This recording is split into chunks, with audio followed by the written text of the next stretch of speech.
The United States and the world are now waiting on Vladimir Putin's next move.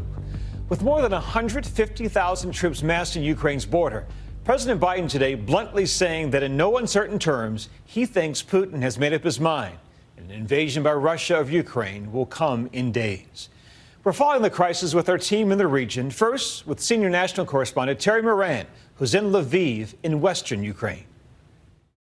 Byron, it's been an ominous day for Ukrainians. It began with reports out of eastern Ukraine, that long simmering conflict out there of sharply escalated shelling, artillery fire, mortar fire, tank fire across the front lines.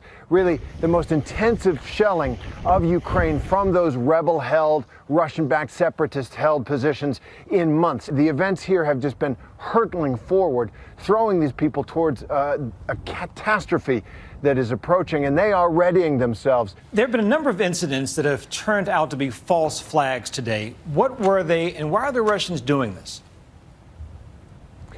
Well, they were obvious false flags. That's what's so strange about it. So here's the Ukrainians facing one of the most powerful armies in the world. Are they going to start things? It doesn't look like it. Instead, so what you've got are reports out of those rebel-held, separatist-held enclaves in eastern Ukraine of supposedly a massive Ukrainian invasion is going to come. They announced an evacuation of the 700,000 people in that area. There was allegedly a car bomb that went off. It was a fire in a Jeep. There were no other cars or vehicles or damage around it, not like any car bomb I've ever seen. There's no evidence on the ground of evacuations. So why? It's for domestic consumption. It is to whip up hysteria in Russia, and Russia's forces must ride to the rescue. Terry, you've been on the ground there for a number of weeks. You've talked to civilians. We all remember that powerful interview you did earlier this week with that Ukrainian woman in that bomb shelter. How has the mood changed on the ground there? How has it all shifted in the past week? Yeah, so dramatically in the past couple of weeks. People are still going about their business. They want to live their lives, but events are hurtling forward. The country feels like it's rushing forward, and the dread is deepening inside people. It doesn't take long, like in that conversation I had with the woman in the bomb shelter, for the dread to surface. She just dissolved in tears when we asked about it. And it seems to me that in the couple of weeks I've been here, Ukrainians have gone from a kind of, well, wishful thinking or denial, skepticism that war could happen to their country at this time, to disbelief that it might happen, and now to a genuine fear that it will. They fear it's going to come, and danger feels very close here now. ABC's Terry Moran, thank you, my friend. Stay safe. Chief Global Affairs correspondent Martha Raddatz is in Poland, which borders Ukraine to the west, where she had an exclusive interview with Defense Secretary Lloyd Austin. Secretary of Defense Lloyd Austin was meeting with American troops in Poland. There were already about 4,000 American troops in Poland. They've added about 5,000 more to shore up support for NATO. You have many more American troops going up the border there. And he talked about what they will be doing and what they won't be doing. They're not going into Ukraine. But what is the possibility of some sort of engagement for them if Vladimir Putin moves into Ukraine, which is right next door? President Biden's been very clear about, the fact that we're not going to employ forces in Ukraine. And we will make sure that we do everything possible to protect our troops and our Polish partners so that there isn't a spillover cross boundary. But this is something that we'll be on a lookout for, and we'll be thoughtful about making sure that we've taken the right steps to try to prevent that. One of the things that's most chilling, really, is listening to sources I have and others talk about what they think this will look like. They do believe that Putin will send his troops into Kyiv. It will start with missile barrages. You'll have electronic warfare, cyber warfare, aiming for the infrastructure of that city and around Ukraine, that have special operations forces come in. And Russian special operations forces are very good, but they supposedly have target lists with government and military officials on that target list that those special operations forces will be looking for. Thank you, Martha. For months, there's been a steady escalation in tensions along the border between Ukraine and Russia. But the bad blood goes back almost a decade. Senior foreign correspondent Ian Pannell is in Ukraine tonight and brings us a look at how we got here.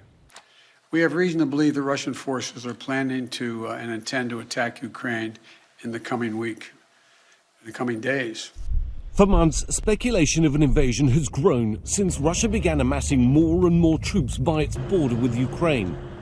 More than 150,000 Russian troops estimated to be positioned along the borders. We're calling out Russia's plans loudly and repeatedly, not because we want a conflict, but because we're doing everything in our power to remove any reason that Russia may give to justify invading Ukraine and prevent them from moving. Some say Putin's threatened by Ukraine's move to embrace Western Europe and NATO. Others think he wants to rebuild and restore the glory and power of the former Soviet Union, with Ukraine central to his dream. It's been a simmering conflict for almost a decade.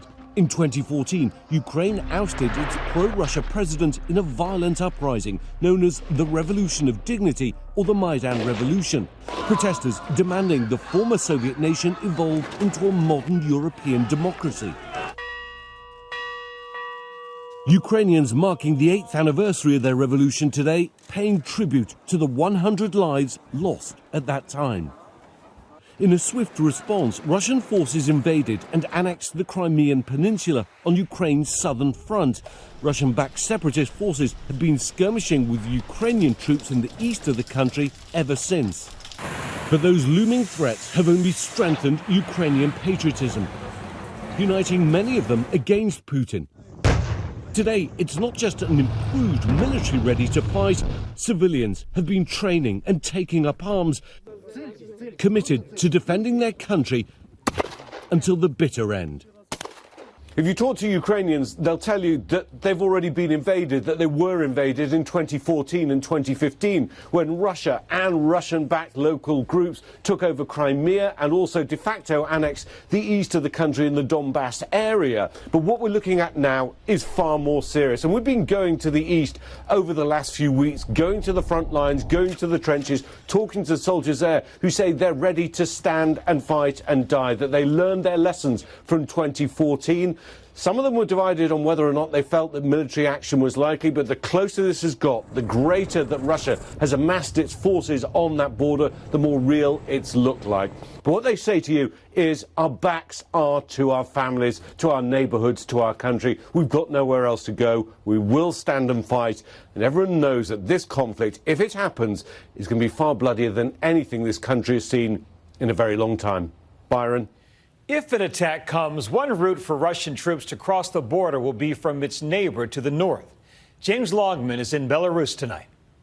Byron, this is what NATO has called the biggest Russian military deployment since the Cold War. A massive show of force right on Ukraine's border here in Belarus. These are military drills that have been planned for some time, but they're reaching a crescendo this weekend. Western intelligence agencies have said if there was to be an attack in Kiev, well, that attack would come from Belarus. And to get an understanding of what Russians make of this invasion, I think you've got to understand how it's being communicated to them. It's a 180-degree difference. It is not that Russia is the aggressor. It is that Russia is actually trying to intervene on behalf of Russian speakers in Ukraine who are at risk of death if they don't. It is not that it's some major superpower about to attack another country. It's that Russian speakers are in need of help and they are at risk of genocide. It's a word that's used time and time again here. I don't think there'd be massive support for a full-scale invasion of Ukraine by all Russians, but I think it's also important to understand that it almost doesn't matter what Russians think about what's going on. Russian people don't have much of a say over what Vladimir Putin gets to do. Byron? This afternoon, President Biden was again blunt about Russia's latest moves. Russia has a choice between war and all the suffering it will bring, or diplomacy that will make a future safer for everyone. For more perspective, here's ABC senior White House correspondent Mary Bruce. Yeah, Byron, this was a real change in tone from President Biden, going a step further in saying that he does now believe that Putin has decided to invade. I'm told the president is confident in this based on the intelligence that he is now receiving and because of what he's seeing on the ground. Pulling back the curtain on U.S. intelligence as Russia tries to create what he described as a false justification to invade. We heard the president say it simply defies logic to think that Ukraine would try to escalate this conflict, especially as there are now more than 150,000 Russian troops along their border. Now, the president is also still expressing optimism that there can be a diplomatic path forward, but he made very clear, delivering essentially a direct message to Russia that once they take military action, the door to diplomacy will slam shut. Byron. Thank you, Mary. The next few days will be crucial.